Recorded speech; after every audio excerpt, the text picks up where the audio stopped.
What's up, guys? Welcome back to another episode of Behind the Facade. Not just any episode. This is what I am calling the Behind the Facade Rewind. And what it is only recently I started making video recordings of these interviews. Prior to that, it was audio only. And I have got dozens of interviews with some great, interesting guests. And I never put them on video. It was only audio. And so that's going to change now. I'm starting to upload the actual videos of our conversation so you can watch it here on the YouTube channel. Now, the first video I'm putting out in this new Rewind format is a very good friend of mine, Marc O'Dwyer. Marc is the founder and CEO of Big Red Cloud, which is an Irish software business. Marc is a very successful entrepreneur. He's bought and sold a number of businesses, and I've known him for over 20 years now. We're a member of the same fitness club, and I credit Marc with convincing me to do my first triathlon, the British Bray Triathlon, way back in 2001, and we've been friends ever since. And indeed, Marc has gone on to do, I believe that he's just completed his 9th Ironman, and that was the World Championships over in Hawaii. So congrats to Marc on that. That is not what we are here to talk about today, though. This week, I'm talking about sales, and in particular, the selling process, of which I've witnessed Marc firsthand, and I would say he is one of the best in the country. He has been awarded in the past the top salesperson in Ireland, and I believe this is a critical skill that you have got to master in order to achieve success in any aspect of your career. I'm not talking about a salesperson. I'm talking about any aspect of anybody's career. Because let's face it, in order to do anything nowadays, you need to sell yourself to other people. If you're trying to get a pay rise from your boss, you need to convince your boss that you are the right person to get that pay rise, that you add value to your business. That's a process that you need to master. It's the same with seeking capital for your business, going to the bank looking for a mortgage, or indeed reaching out to investors and trying to do business with investors, trying to build a portfolio. Those are the kind of things that I teach over in my mastermind. Marc is going to go and tell us today the process that he has found very useful over the years, and the one that has allowed him to excel in his career. And I do believe this is one of the key skills that will really elevate your career and your standing in any aspect of what you're trying to do. So without further ado, my conversation with Mr. Marc O'Dwyer. All right, Marc, welcome to the podcast. Thank you, Gavin. Nice for you to have me on. Thank you very much. Not at all, Marc. It's a pleasure. You and I have known each other for many, many years now. We're just working it out there, and it's just over 20 years now. That's correct. We're very good friends, and I'd even go so far as to say that you're nearly a family member now that I've... Yeah, I got included in one or two of the Gallagher functions, which was pretty special, and I appreciate that. Thank you very much, because you don't let too many people in, so I do appreciate it. Yes, Marc, only let in the best, you know. But we're just, there's a lot of people here. You and I are very good friends, but the audience may never have heard of Marc O'Dwyer. So just for the purpose of enlightening the audience, who is Marc O'Dwyer and what does he do? So you'd like me to tell, you're not going to read the bio that I sent you? Okay. No, your little elevator pitch, if you will. I'm an entrepreneur. I've been in business for close on 30 years. It'll be 30 years in January. I specialize in sales and marketing. But I happened to stumble upon accounting software because I understood accounts. I'm not an accountant. Everybody thinks I am. And I set up a company called Big Red Cloud a number of years ago. So I've been in the accounting software business for the best part of 25 years, I think. No, 28 years. So I started off in sales and marketing. Started with sales in Pitney Bowes selling franking machines, which is a really good stomping ground to get your training in sales. Showed you how to accept rejection, which is a really important part of the sales process, and how to celebrate successes as well. But also to understand that you probably get more rejections than you get success. Yeah, so you do need to be hard-nosed in some aspects of sales. You need to build a resilience. You do. So I went from sales career to sales career, and I ultimately ended up deciding to set up my own business as an entrepreneur, and that was 30 years ago. So it'll be the 12th January 1992. So on the 12th January next year, I'll be 30 years in business, and I've been through, I think it's 4 recessions now. Well, we'll get into all of that. I just, that's a nice intro, well rehearsed, Mark. And I was just looking for a little elevator pitch, but you've given us a good intro into some of your backstory, and that's where I usually start with these interviews. That I like to kind of start out with a bit of context, just so that the audience can kind of understand where you're coming in from. So can you just sort of take us back to young Marc O'Dwyer, kind of leaving either school or college and going to get his first job and like fending for yourself? Like, what did that look like? Yeah, all 17 and 18-year-olds, Gavin, have aspirations as to what they think they'd like to do in the future. And what I thought I'd like to do was be in sports management. So I had got an interview for Loughborough College, the best sports college in the world, essentially. And they told me if I got onto the Irish schools rugby team, I wouldn't need anything in my leaving cert. So as an immature 17-year-old, I came back and I concentrated on rugby, not my studies. And the first step of getting onto the Irish schools team is to get onto the Leinster team. And the morning of my Leinster trial, I had a temperature of 104 and I couldn't move. And that was the end of my chance of getting onto the Irish schools, and hence my end of my chance to get into Loughborough. So then I had to kind of struggle. I think the mocks had gone at stage, the leaving cert mocks had gone at that stage. So I managed to blag an interview in the College of Marketing, DIT, which is now gone to TUD, Technology University Dublin, and I got into a retail marketing course, which was just fantastic. It suited me. It was actually funded by the European Union, so I got £27 a week, which was great, because when you're focused on money and you got money as a college student, it was great. Now, we won't tell your listeners that I spent most of it on Space Invaders in an arcade, but that's another day's work. So look, then my parents wanted me in a permanent punctual job. They thought the bank was the place to go. Little did they know what was going to happen subsequent to the mid to late 80s. And I did get a job in AIB, and AIB said, look, if you get onto the All-Ireland AIB rugby team, we will get you a full-time position in AIB. So what they did is they split the country in two. The top half played the bottom half. It was down in Tone Park in Limerick, and 10 minutes of the match, I pulled my hamstring, and that was the end of my banking career.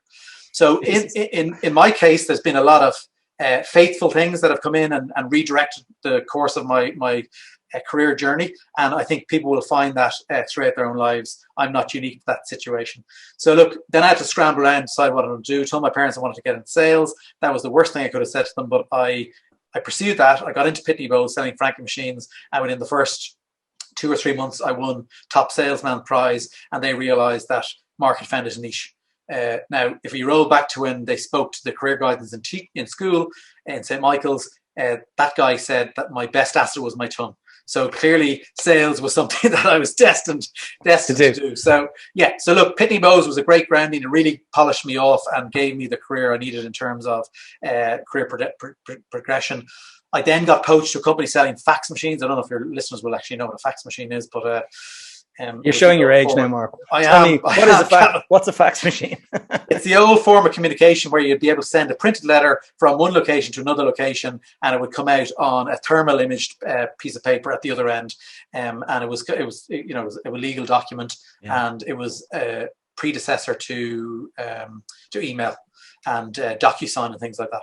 Yeah. So, but it was in the early days, Gavin, when I'd have to go and I'd say, Gavin, will you buy a fax machine? And you'd say, yeah. Well, if my brother Shane buys a fax machine, I'll buy one. So you ended up getting 2 sales. So it was the early days. Because it wasn't any point in you having it on your own. It was important for other customers and stuff to have it too. Yeah, you needed to communicate with people. Now, a lot of early adopters of fax machines would have been the legal lawyers and the accountants, where they actually needed documents sent through and fro between the different offices. So look, then I got poached to sell accounting software to accountants in practice, Incomplete Records, a company called Orchard Software in Dunleary. They promised me the sun, moon and stars in training, never gave it to me. So I ended up having to bring a computer home and learn it myself. I was a young father at the time, so I had to, wait till Amy was in bed and then study the accounts. But look, I had a good accounting teacher in school who gave me a good grounding for debits and credits and 3-in-1 bookkeeping. So I had a good understanding of it. And then I realized very early on into my career selling software accountants that if you could sell to an accountant And this is with all due respect to your listeners that are accountants. If you can sell to an accountant, you can sell to anybody because they're pretty tight. So I was pretty successful at that, and did that for about 2 or 3 years. And then I got poached back to a company that I'd been working with the fax machines on to set up a computer distribution. They were a Panasonic distributor. They just got the license to distribute Panasonic laptops and printers. So I put the deal together for the printers that all went out to the ESB shops. I don't know if people will ever remember that. But on your ESB bill, you were able to buy a computer and a Panasonic printer. And I put that deal together. So we were phenomenally successful. And the deal there, Gavin, was that if I went over target, they would set up a limited company and I'd be a shareholder automatically. We went 180% over target. We set up the company in the January, and then the next thing, Panasonic, who were joint Smurfit with Panasonic Smurfit were the joint venture in Ireland. Panasonic bought Smurfit out, looked at all the divisions, looked at that reseller selling all the computers and printers, and said, we're taking that back in-house. And they basically sucked me back in as product manager. So I went from significant earnings down to a fixed salary, pensionable job, working under Japanese managing director Tony Tanimoto, which I did learn an awful lot from, because the Japanese have a certain way of doing business. If any of your listeners have worked with them, and but it suppressed my personality, and I spent a year there not happy, and I just didn't know how to get out of it. And I went for a walk one day with an old colleague that worked in the company I sold the fax machines in, and we said we'd set up a business on our own. And I said, you know what, I'm going to do that. Now, that was all very well, Gavin, but I had just bought my second house. I had invested significantly. It was a big jump because I had been earning quite a bit of money on the printers and laptops, and we had a baby. So it was a big decision to do. My wife supported me, and we just threw ahead of it. After 2 years, everything wasn't going great. You'd like to think everything goes right all the time, but it doesn't. Going into business on your own is very difficult, and you do need to take the hard knocks. It turned out I was doing 77% of the business compared to 23% my partner was doing. And so, look, we built up a debt with the revenue. And I said to him, I said, look, something has to happen here. So you can't take a wage until we start paying back the revenue. And he ended up deciding to leave. The auditors at the time told me to liquidate. I said, no, I'm not doing that. I will pay back the revenue. And that's what I did. So we spent 3 years paying the revenue back. But that was my original company, and I'm still going here in 2021. And did you have to buy 1994. Did you have to buy him out, or did he just walk away? Yeah. So I effectively bought him out, Gavin, by taking on the responsibility of the debt to the revenue and to the other creditors. So that's how I bought him out. And tell me this, Mark. You obviously found your niche in sales, and you were the consummate salesman, straight away hitting salesman of the year and all that kind of stuff. But does that translate into becoming a good entrepreneur, in your opinion? Yes or no? No, absolutely. You had a lot of learning to do. Yeah, look. So does a good product guy who has a great idea become an entrepreneur overnight? No, he doesn't. Does a good salesman who is good at sales become an entrepreneur overnight? There's so many facets to owning and running a business, Gavin, that sales, obviously it's a key part of it, but it's not the only part. You need to understand the accounts. You need to understand the customer journey. You need to understand your technology. You need to understand supply chain. You'd build a team. You've got to build a team. And I think the success to being a successful entrepreneur, or the key to being a successful entrepreneur, is employing people that can do jobs that you can't do and letting them get on to do it. Yeah. It's people who are, exactly. That's it. If you're a control freak, you're never going to be successful as an entrepreneur. You need to let go and let people do the jobs that they can do better than you, and just let them fly. If they make mistakes, they can be fixed, Gavin. That's a key learning for people that are going into business on their own. That's great insight. Yeah. And tell me this, Mark, looking back, the world today is very different to the world that was, 30 years ago when you were starting out. And can you just, there's a lot of young listeners here that will have no clue some of the challenges that you faced in the first year or two. Can you kind of just describe some of the challenges that you faced, versus today, where you've got, instant, communication, and you've got, the ability to kind of get your brand out in front of millions of people sort of overnight, pretty much? Yeah, so they've obviously a lot more access to communication and funding than I did back in the day. It was a struggle just to get a simple overdraft from a bank. I think it went to 30 banks just to get a £5,000 overdraft back in the day. There's so many businesses out there that are offering money albeit at higher rates if you're a startup, but at least you have the access that we wouldn't have had back then. And the communication is so much easier nowadays because of the internet. I mean, to start off, we had to go door to door, putting flyers into people's houses, their offices in Fitzwilliam Square and Merrion Square. That's how we started off, offering a free Panasonic TV if somebody bought a fax machine. Your listeners say, why the hell would you have done that? Because the paper in the fax machine ran out and it was a recurring business. So the more fax machines you got out there, you were starting to build up your recurring business. So there was method in my madness. So it's thinking outside of the box is a key thing.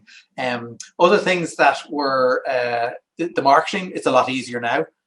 So you literally had radio, newspaper, billboards and buses back then. Yeah. But now look at the plethora of avenues you have to get your brand known, all the different social media platforms, on top of all the old stuff. I mean, you still have the buses, you still have the billboards, you still have the newspapers, obviously not as widely used as before. But the social media marketing that is to hand at the moment for new entrepreneurs is simply phenomenal. And if it's done right, it can be done inexpensively and you can get really, really good results. Yeah. So people have changed a lot as well. The buying persona, Gavin, has changed. You know, before you had to sell to people. And yeah. Why did you have to sell people? Because they didn't have as much knowledge, because they didn't have as much access to knowledge as they do now. There's so much information on Google alone for somebody. If they're wondering they're going to buy XYZ product, all they do is put in XYZ product into Google and they can learn about it. Whereas back in the day, you had to explain to them what the product was and then explain why your product was better than your competitor next door. So the buyers now have become a lot more savvy, and you're not really selling to them. You're just trying to encourage them and assure them that your service or your product is the one that they should be investing in. And so, yeah, because I mean, that's quite a difference between your initial sort of what you had to do with the customer. You had to sit down and explain all this kind of stuff and then cajole them kind of over the, get them to sign the document. Nowadays, it's so different. Is there still like skills in a salesperson? Or are they very, very different skills now? I mean, when you're hiring somebody, what are you looking for? Well, interpersonal skills won't have changed. So your ability to interact with a person, that's key when you're interviewing somebody. So that hasn't changed, and that will continue on for forevermore. The rapport. The rapport. Now, like more and more, Gavin, a lot of the rapport has been done through WhatsApp, email, and just messaging, instant messaging. So you don't get the personality across. So what I look for is somebody who is prepared to speak on the phone.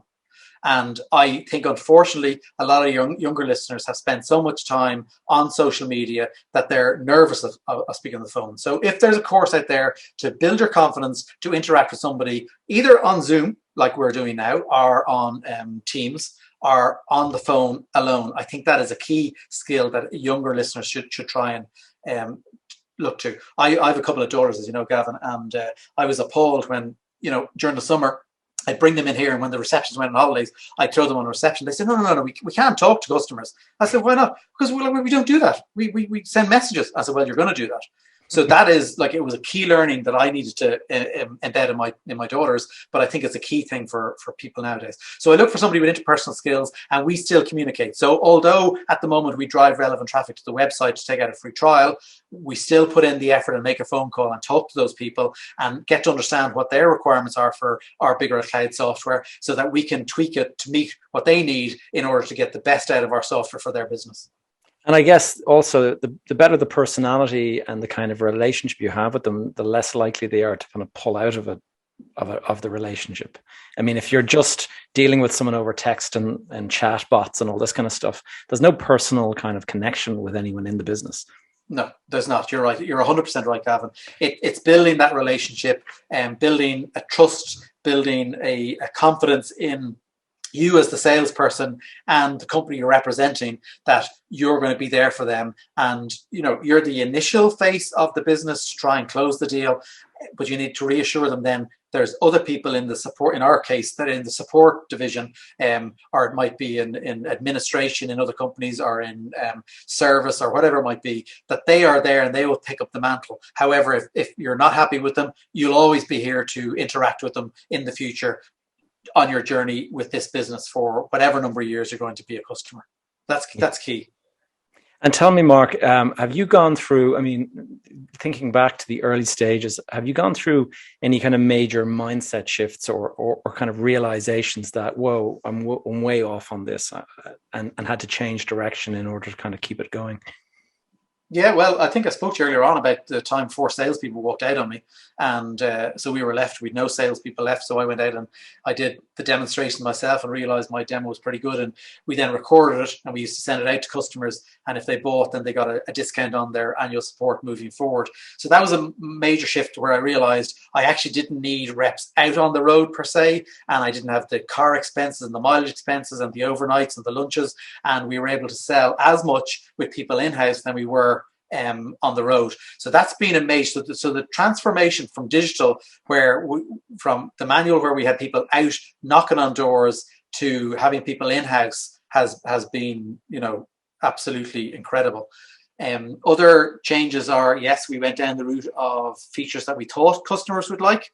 We didn't do enough research from our customer base. We went to the expense of developing the product and then released it quickly to find we had to bring it right back. Like, I know one product, we brought a stock module out and we sold it to 100 customers and we realized there was a serious bug in it and we actually gave all 100 customers back their money because it wasn't retrievable. So there was a complete 180-degree turn on that one to try and help our reputation. But the very fact that we took it on the chin, we gave them their money back, we accepted responsibility for our mistakes, the loyalty we got from those customers thereafter was like unbelievable.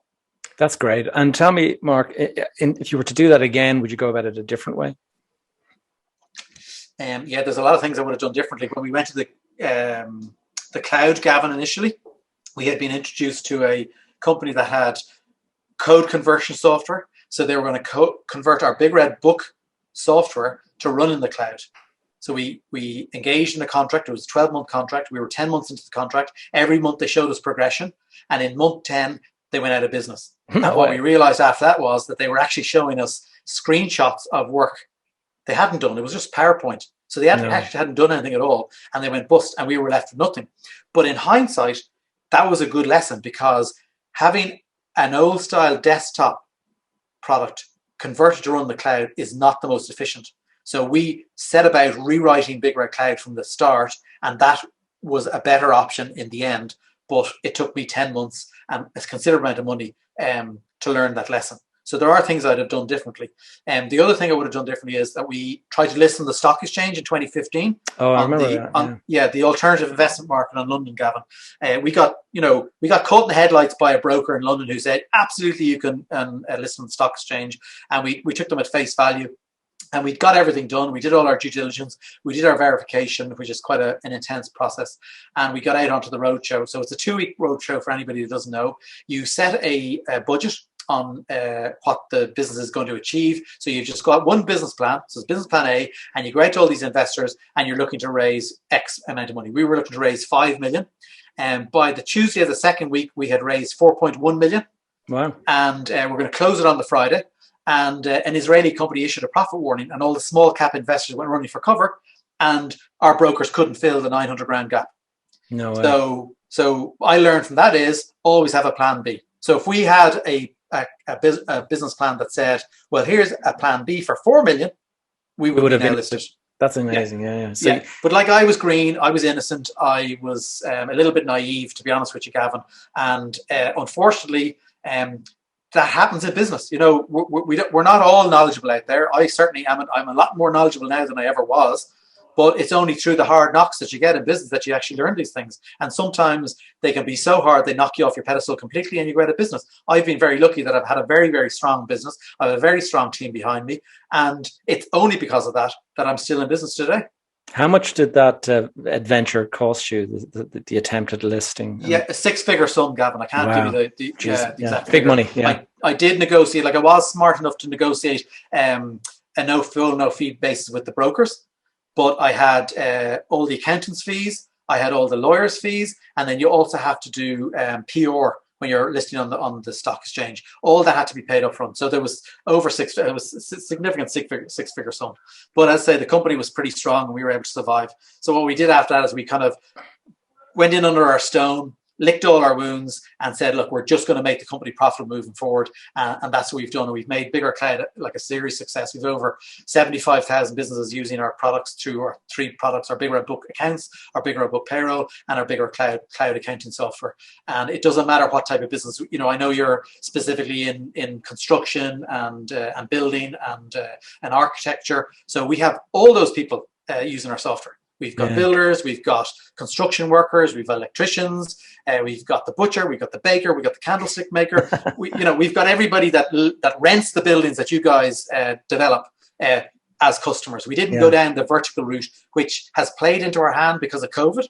Because if you think of a vertical software company in the hospitality area, they were snookered during COVID. They would have had to freeze all payments with their customers and had no cash flow. The same would have gone for like sports centers or hotels, restaurants, cafes. But because we're cross vertical, we actually in 2020 we were 30% ahead of 2019, and we're already 27% ahead of 2020 this year. Yeah.